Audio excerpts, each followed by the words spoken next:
Speaking of food movements, buying local, as I mentioned earlier, has little to do with sustainability other than from an economic standpoint.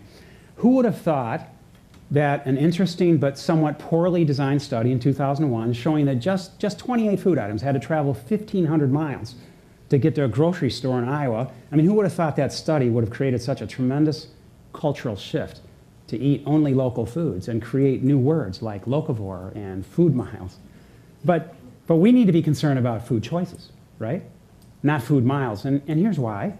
We now know that transporting food from producer to your retailer is only responsible for 4%.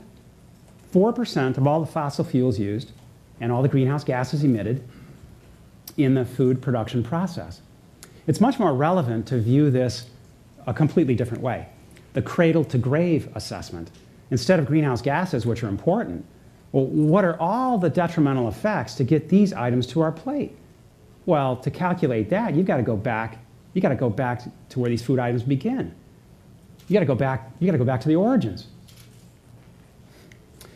Using a life cycle analysis, you see very quickly that eating non-local but plant-based foods have minimal sustainability concerns versus eating animal products produced next door that contribute these percentages, not 4%.